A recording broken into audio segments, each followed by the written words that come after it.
Bonjour à tous et bienvenue dans la boîte à histoire. L'épisode d'aujourd'hui sera consacré au village d'Arquesnan et à la Saline Royale qui est classée au patrimoine mondial de l'UNESCO. Le village d'Arquesnan est situé en Franche-Comté dans le Doubs, à la limite du département du Jura. On appelle les habitants les Arquesnanais et Arquesnanaises.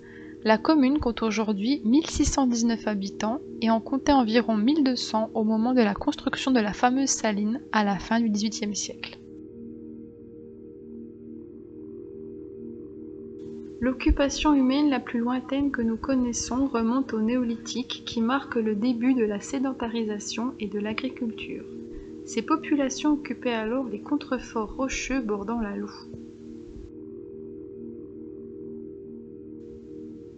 À l'époque romaine, l'actuelle commune était traversée par la voie Agrippa qui franchissait la Loue un peu en amont.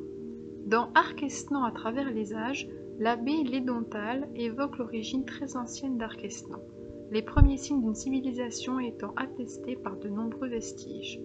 Les Burgondes se sont installés dans la région pour défendre la voie romaine et garder le passage sur la Loue. Le secteur était en effet situé au croisement des deux voies romaines, dont une qui reliait le Rhône au Rhin. Plus tard, au Moyen Âge, au VIe siècle, après les grandes invasions germaniques des Burgondes et des Alamans, la chronique de Saint-Bénigne indique que les habitants de Roche-sur-Loue ont constitué une communauté groupée autour du site de Roche. Après 3 siècles de silence dans les archives, la vie revient au XIIIe siècle avec le comte Jean de Chalon, surnommé le Sage, maître et restaurateur de la région, qui possédait plus de 500 fiefs. On le disait presque aussi puissant que le comte de Bourgogne. Dans la partie occidentale de l'Europe, la majorité des villages se sont formés à une époque relativement prospère du Moyen-Âge, entre le Xe et le XIIIe siècle. Pas d'exception concernant Arquesnan, même s'il faut savoir qu'autrefois, Arques et Senan étaient deux hameaux voisins mais distincts. La paroisse de Senan est citée pour la première fois en 1275 dans le compte diocésain. Ce compte a été établi pour la préparation d'une croisade. Pour son financement, le pouvoir diocésain a dressé la liste des villages de Franche-Comté afin de définir la contribution financière de chacun. Bien qu'appartenant à deux seigneuries distinctes, les deux villages étaient déjà groupés dans la même paroisse qui constituait à l'époque un tissu social très fort. Arques avait une chapelle qui se trouvait dans l'enceinte du château, puis à proximité immédiate de celui-ci à partir de 1636.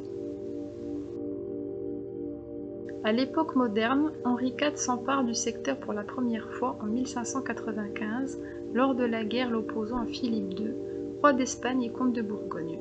Il descendit la vallée du Doubs, prit et brûla Quingey, se saisit du château de Roche et demeura plusieurs jours à Liel, à quelques kilomètres d'Arques.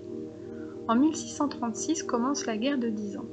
Le comté est alors à feu et à sang et subit de nombreuses invasions. Peste et famine feront d'affreux ravages et décimeront la population. Le bilan est extrêmement lourd. Plusieurs villes incendiées, 70 châteaux brûlés, 150 villages ont disparu avec des dizaines de milliers de morts. Jusqu'à la conquête française, en 1678, les deux villages et leurs hameaux ont peu évolué. Le destin de ces deux villages prend une autre tournure à la fin du XVIIIe siècle, quand Louis XV fait construire la Saline Royale sous la direction de l'architecte Ledoux. Le besoin en main-d'œuvre entraîne une augmentation de la démographie et une extension de chaque localité. Pendant de nombreuses années, la manufacture fut source de richesse pour la population. En 1789, l'Assemblée nationale vote la loi de création des municipalités et communes. L'année d'après, la commune d'Arquesnan est créée, scellant ainsi la fusion entre les deux villages. Revenons sur la Saline Royale. Classée patrimoine mondial de l'UNESCO depuis 1982, la Saline Royale d'Arquesnan est le chef-d'œuvre de Claude-Nicolas Ledoux, architecte visionnaire du siècle des Lumières. Elle constitue également un témoignage rare dans l'histoire de l'architecture industrielle. La saline sera créée en 1775 par la volonté de Louis XV. Les 11 bâtiments répartis sur 8 hectares seront construits en 4 années seulement. Le sel étant une denrée essentielle au XVIIIe siècle, la construction d'une manufacture prend tout son sens en Franche-Comté. À cette époque, il permettait en effet de conserver les aliments, ce qui en faisait une denrée essentielle. Par ailleurs, il avait aussi une grande valeur économique puisque son utilisation était soumise à un impôt, la gabelle. La production de sel se fait principalement de deux façons, soit à partir du sel marin dans des marais salants, soit à partir de sel de gemme. En Franche-Comté, c'est cette deuxième forme de sel que l'on trouve, formée dans une mer qui s'est retirée il y a des millions d'années. Ces cristaux, remontés à la surface suite à des mouvements géologiques, viennent chargés de sel l'eau douce qui ruisselle à son contact. C'est ce qu'on appelle la saumure. Le sel peut alors s'extraire par évaporation en chauffant la saumure. Depuis le Moyen Âge, il existait une saline dans la ville de Salins-les-Bains, mais à partir du XVIIIe siècle, il fallut augmenter la production à cause de la demande croissante. Le site de Salins présentait cependant deux défauts. Le terrain n'était pas adapté pour édifier de nouveaux bâtiments et surtout, on manquait de bois dans les environs, matériau indispensable pour chauffer la saumure. À quelques kilomètres de là, le site d'Arquesnan, situé au milieu d'une forêt, répond aux exigences d'une nouvelle saline. Louis XV demande donc l'édification d'une saline royale et confie le projet à l'architecte Claude-Nicolas Ledoux. La première pierre est posée en 1775 et l'édifice est opérationnel dès 1779. Claude-Nicolas Ledoux formula un premier projet de forme carrée, avec des bâtiments ornés de 144 colonnes doriques, mais ce projet, jugé trop luxueux par Louis XV pour qui les colonnes ne conviennent qu'au temple et au palais des rois, sera rejeté.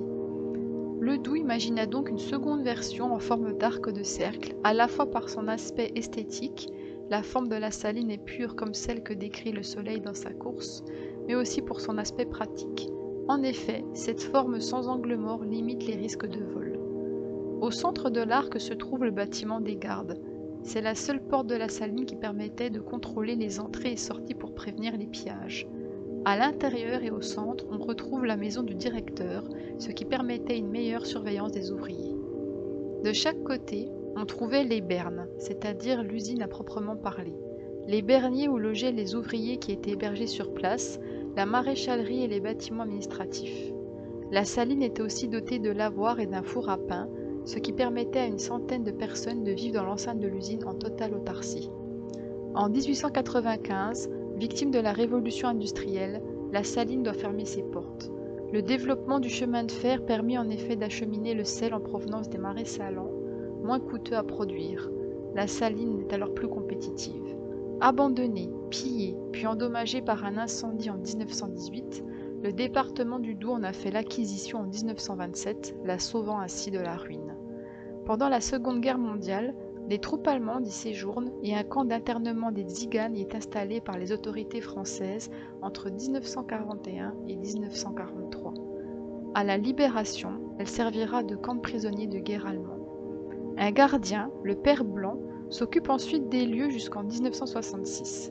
Puis c'est un personnage emblématique des lieux, Serge Antoine, qui rénove la saline de 1970 à 1990. 3 campagnes de restauration successives achevées en 1996 lui redonnèrent l'éclat qu'on lui connaît aujourd'hui. Merci à tous d'avoir suivi ce premier épisode, nous espérons vous retrouver bientôt sur notre chaîne.